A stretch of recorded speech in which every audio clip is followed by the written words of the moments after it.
boyfriend for 5 minutes? What? Please, just go with it, okay? Nick! Norah!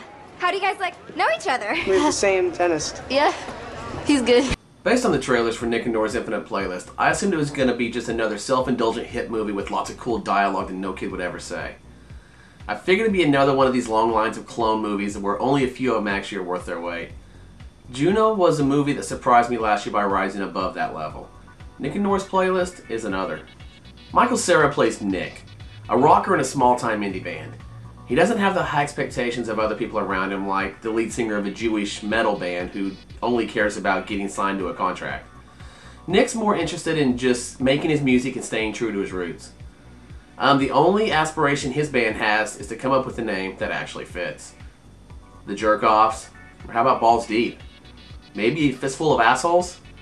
If you haven't already guessed, Nick's the only member of the band that's not gay. He's also the person enduring very difficult romantic problems. His girlfriend of 6 whole months, Triss, dumped him, and he spends most of the movie just moping around feeling sorry for himself. After he makes her numerous mix CDs trying to win her back, he finally decides that maybe it might be finished and it's time to move on. Kat Dennings is Norah. She's an acquaintance of Triss, but is usually treated with disdain by the more popular girl.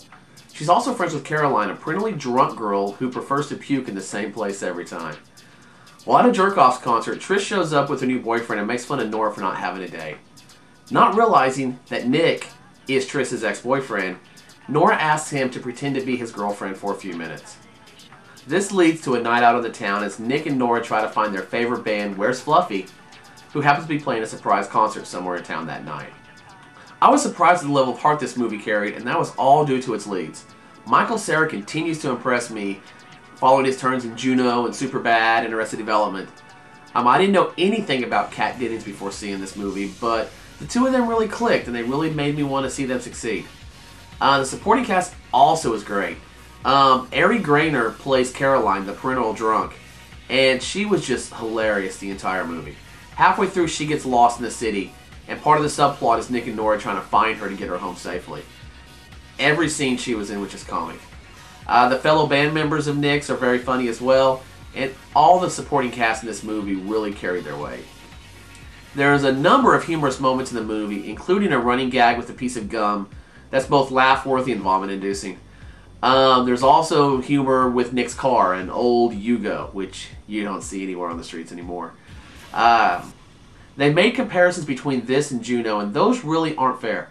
Nick and Nora's Infinite Playlist is less like Juno and more like the 80s Brat Pack movies, such as 16 Candles and Pretty in Pink.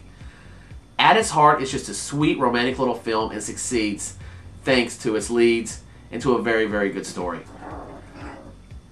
I complained about the lack of heart in How to Lose Friends and Alienate People. This movie doesn't suffer those same comparisons. It may be an update of Richard Linklater's Before Sunrise, but it's geared towards a younger audience, and it never ever fails to be charming. I'd have to give this movie a 3 out of 5. It won't set the world on fire, but it's a great movie, and it delivers exactly what it promises.